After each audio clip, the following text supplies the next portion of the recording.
I hope you are all very fine. आज मैं आपको उर्दू का सब्जेक्ट पढ़ाने जा रही हूँ। उर्दू के सब्जेक्ट में हम पहला टॉपिक जो पढ़ेंगे वो नज़म होगी।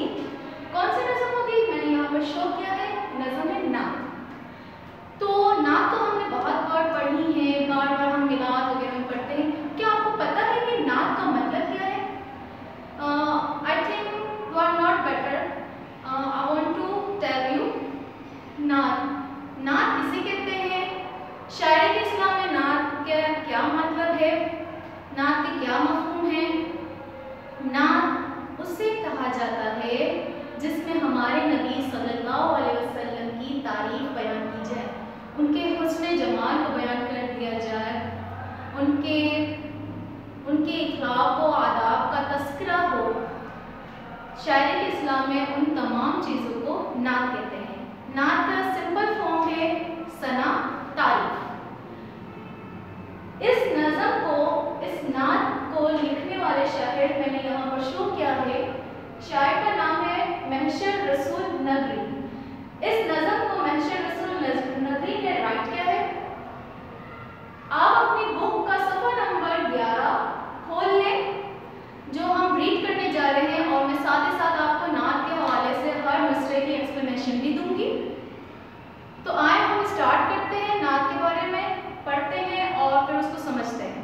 ठीक है, फर्स्ट आपका मिसरा है नात उस नबी सल्लल्लाहु अलैहि वसल्लम की जिसने पैगाम हक सुनाया, इंसानियत का रास्ता इंसान को दिखाया। यानी हम जिसकी सना व तारीफ कर रहे हैं, हम जिसके बारे में बयान कर रहे हैं, तो उस नबी की नात जिसने पैगाम हक कहते हैं हक का रास्ता, हक का पैगाम, जो हमारे नबी सल्लल्लाहु अलैहि वसल्लम ने बताया कि हम उस पर चलकर दीन और दुनिया दोनों में कामयाबी हासिल कर सके। इंसानियत का रास्ता इंसान को दिखाया। आपको पता होगा जब हमारे नबी इस दुनिया में तशरीफ नहीं लाए थे, तो हमारे इस दुनिया में जहालत का किस कदर वहशत छाई हुई थी, किस कदर दौर था। कोई इंसान को किसी इंसान से कोई गर्ज नहीं था। हमारे नबी जब इस दुनिया में तशरीफ लाए तो उन्होंने इंसान को इंसानियत सिखाई, भाईचारा सिखाया, एक इंसान दूसरे इंसान की कैसे कदर करे, उसका ख्याल रखना, उसका उसके एहसास दिलाना समझाया, जो हमारे प्यारे नबी सल्लल्लाहु अलैहि वसल्लम की आमद से पहले किसी के अंदर ये चीज़ मौजूद ना थी। शायद दूसरे मिसरे में कह रहे हैं, दुनिया संवारने के समझाए सब तरीके, अब उक़बा हो जिससे बेहतर वो राज भी बताए। उक़बा किसको कहते हैं? आखिरत को। आखिरत क्या है? हम इस फानी दुनिया में बतौर इंसान आए हैं, एक इम्तिहान के लिए हमें अल्लाह ताला ने इस दुनिया में भेजा है। अल्लाह ताला ने हमें इस दुनिया में आखिरत के लिए भेजा है कि हम फॉर एग्जाम्पल हम पूरा साल पढ़ाई कर रहे होते हैं, देन लास्ट में हम एग्ज़ाम दे रहे होते हैं। उस पूरे साल की मेहनत का नतीजा जो आता है, तो हम दूसरी क्लास में शिफ्ट हो रहे होते हैं। तो इससे हम इस दुनिया में भी अपने लिए अपनी आखिरत संवारने के लिए इस दुनिया में भेजा गया है, ताकि हम अपनी आखिरत संवारें और आखिरत में कामयाबी हासिल करें। दुनिया और आखिरत दोनों में कामयाबी हासिल किस तरह की जा सकती है? हमारे प्यारे नबी के बताए हुए रास्ते पर चलकर, उनके रास्ते को उन पर हिदायत करके, उन पर अमल करके ही हम आखिरत में कामयाबी हासिल कर सकते हैं। तो ये सब हमें किसने बताया और ये राज हमें किसने बताया? हमारे प्यारे नबी सल्लल्लाहु अलैहि वसल्लम ने। तीसरे मिसरे में शायद कह रहे हैं, नूर इसका सबसे पहले पैदा किया खुदा ने, बज़्म जहां में लेकिन आखिर में सबसे आया। जैसे आप सबको पता है कि हमारे नबी सल्लल्लाहु अलैहि वसल्लम आखिरी नबी हैं, इनके बाद कोई नबी नहीं आएगा। यहाँ पर ही खत्म नबूवत का इख्तिताम होता है। लेकिन आपको ये पता होगा कि हमारे नबी इस दुनिया में आखिरी नबी थे, लेकिन उनका नूर सबसे पहले अल्लाह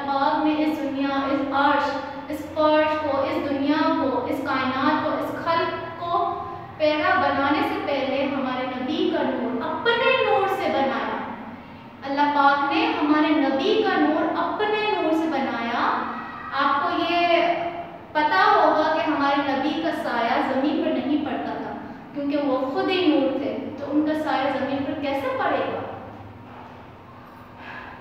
हर मोड़ पर जलाई शम्मा हिदायत, उसने जो रास्ता था सीधा एक एक को बताया। हर मोड़ पर, हर कदम पर उन्होंने हिदायत की शम्मा, जब वो इस दुनिया में आए, इस दुनिया में उन्होंने तशरीफ फरमाया, तब उन्होंने हर एक इंसान को हिदायत बताई। हिदायत अपने खुदा को एक मानो, उसमें किसी को शरीक ना करो, हर एक चीज़ से उनको वाकिफ कराया। उससे पहले तो किसी को नहीं पता था, कोई भूतों की पूजा करता था, कोई सूरज की पूजा करता था, कोई पानी की पूजा करता था, किसी पर कोई सरोकार नहीं था। एक नफ्सा नफ्सी का दौर था, एक जहालत का दौर था, कोई इंसानियत नहीं थी उस वक्त। तो हमारे प्यारे नबी जब इस दुनिया में तशरीफ लाए, उन्होंने हम पर रहमत नाज़िल फरमाई, हमें हिदायत का रास्ता बताया, हमें हिदायत दी कि हम उन पर चलकर सीधे रास्ते को इख्तियार करें, ताकि हमारी दुनिया में भी हम एक सलीके से, एक तरीके से हम इस दुनिया में रहें, और जब हम आखिरत में जाएं मरने के बाद, तो वहाँ हमें कामयाबी नसीब हो। अच्छा, यहाँ पर आगे है, हर आदमी में खोला मेहनत का राज, उसने जो सो रहे थे गाफिल आकर उन्हें जगाया। जैसे मैंने आपको बताया कि हमारे नबी के आने से पहले नफ्सा नफ्सी का दौर था, कोई इंसान, किसी इंसानियत का उनको कोई फिक्र ही नहीं थी, इंसानियत के उनको मालूम ही नहीं था। तो हमारे नबी ने उन सब सोए हुए इंसानों को जगाया, उनको बताया कि आप कौन हैं, आप इस दुनिया में किस मकसद के लिए आए हैं, आपको क्या करना है आगे जाकर, आप इस दुनिया फानी के बाद कहाँ जाएंगे, और वहाँ आपका नतीजा, आप इस दुनिया में आए तो उस नतीजे के लिए इस दुनिया में आए हैं। तो हर आदमी पर खोला मेहनत का राज, यानी आपको पता होगा सूद लेना हराम है, ठीक है। इस्लाम में सूद को हराम करार दिया गया है। जहाँ पर सूद ज़्यादा बढ़ जाती है वहाँ अल्लाह का अज़ाब नाजिल होता है। हमारे नबी के आने से पहले, इस दुनिया में तशरीफ लाने से पहले, सूद का बहुत ज़्यादा रुझान था। सूद बिल्कुल आम थी, कोई मेहनत, कोई चोरी करना, डाका डालना, सूद खाना, हराम चीज़ खाना एक बिल्कुल नॉर्मली वे में होता था। उनको ये नहीं मालूम था कि हम क्या कर रहे हैं, किस लिए कर रहे हैं, क्यों कर रहे हैं, इसका नतीजा क्या होगा। तो उनको मेहनत का रास्ता, सीधे हक की कमाई, हक हलाल की कमाई उन्होंने हमारे प्यारे नबी ने सिखाया, ठीक है। इसके बाद है, शोले भड़क रहे थे दुनिया में कुफ्र और शिर्क के, इंसान को उसने आग पर, उस आग से बचाया। शोले यानी कुफ्र और शिर्क, जैसे मैंने आपको बताया कि हमारे प्यारे नबी की आमद से पहले, उनके इस दुनिया में तशरीफ लाने से पहले कुफ्र और शिर्क, कोई आग की पूजा करता था, कोई भूतों की पूजा करता था, कोई किसकी पूजा करता था, किसी को नहीं पता था खुदा कौन है, हमें किसने बनाया, हमारा वजूद किससे है, हमारा वजूद को किसने पैदा किया।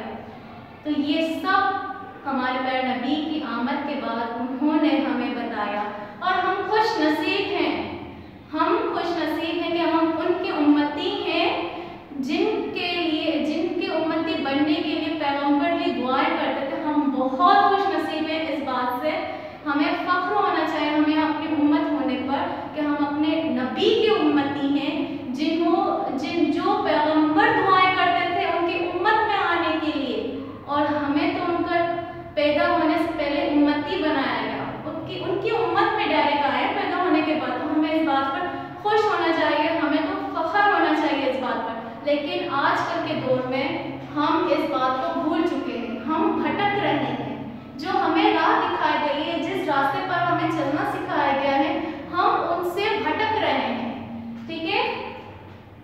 फैले जहां में हर सू तौहीद की शुआएं, मशरिक में जगाया मगरिब भी जगाया।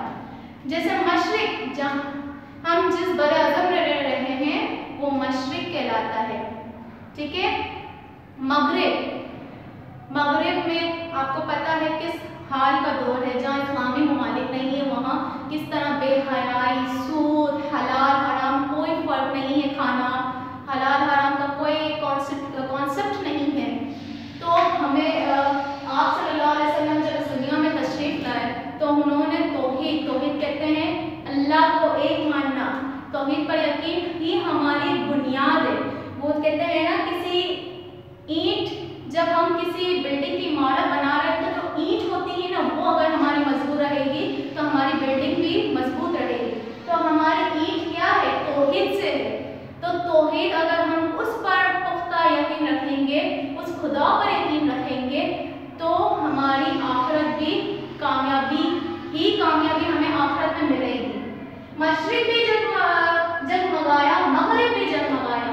मशरिक यहाँ तक के जो अंग्रेज साइंसदान हैं, जो नॉन मुस्लिम हैं, आज बरसों पहले जो हमारे नबी सल्लल्लाहु अलैहि वसल्लम ने जो सुन्नतें, जो हदीसें बताई थी, वो आज सच हो रही है। ये प्रूफ दे रहे हैं वो साइंसदान जो नॉन मुस्लिम हैं, जो ईमान नहीं लाए। हम तो खुशनसीब हैं कि हम उस नबी की उम्मत में से हैं जिन्होंने बरसों पहले वो हकीकतें बातें बता दी गई थी, जो आज साइंसदान प्रूफ कर रहे हैं कि नमाज पढ़ने से आपकी जिस्मानी कुव्वत कैसी रहती है, सजदा करने से आपके हार्ट बीट कैसा रहता है। वो सारी चीज़ें जो हमारे नबी सल्लल्लाहु अलैहि वसल्लम ने पहले ही बता दी थी, वो आज प्रूफ हो रही है। और कौन प्रूफ कर रहे हैं?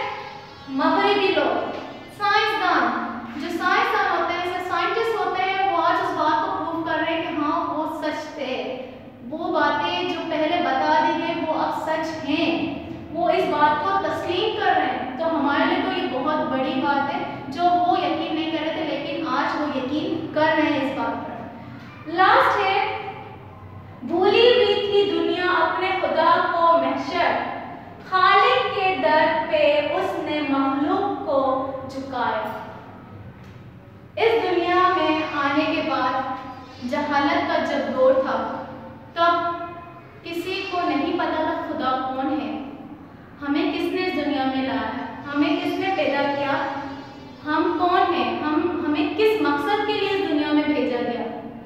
तो हमारे नबी सल्लल्लाहु अलैहि वसल्लम जब इस दुनिया में तशरीफ लाए, उन्होंने लोगों को हिदायत दी, उन्होंने बताया कि हम मुसलमान हैं, हमारा ईमान इस्लाम है, हम एक खुदा को मानने वाले हैं और उसमें किसी को शरीक नहीं करते।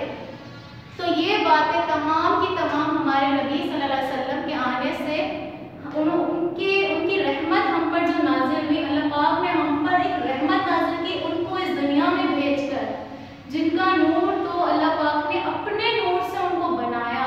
और वो तो हज़रत आदम से पहले इस खल्क़े कायनात के वजूद से पहले ही उन्होंने इस दुनिया में उनके नूर को इस दुनिया में वजूद में ले आए थे। अल्लाह पाक उनके नूर को, जब कुछ भी नहीं था, ना हज़रत आदम अलैहिस्सलाम का कोई वजूद था, ना ये पूरी कायनात का वजूद था, कुछ भी ना था, तो उससे पहले भी हमारे नबी के नूर को अपने नूर से बनाया हमारे खुदा पाक ने हमारे नबी सल्लल्लाहु अलैहि वसल्लम को। तो अगर हम समझें तो हर एक चीज़ हमारे दिल को टच करती है कि हम बहुत खुश नसीब हैं कि हमारे ऐसे, हम उस उम्मत में से हैं जिन्होंने हमें इतनी बड़ी रहमत हम पर नाज़िल की, हमें सीधा रास्ता दिखाया ताकि हम आखिरत में कामयाबी हासिल कर सकें। आई होप कि आपको ये नज़म बहुत अच्छे से मैंने समझाई होगी और आपको ये नज़म समझ आई होगी।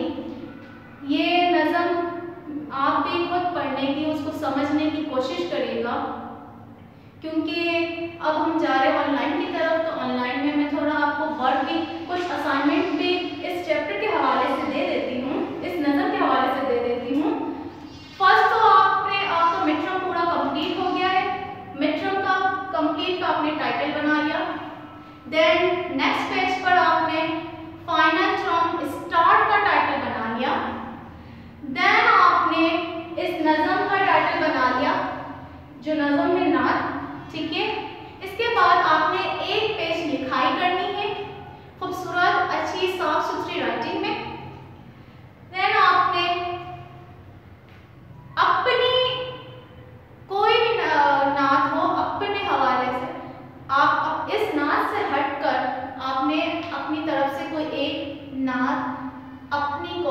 हमें लिखाई के बाद लिखनी है, ठीक है।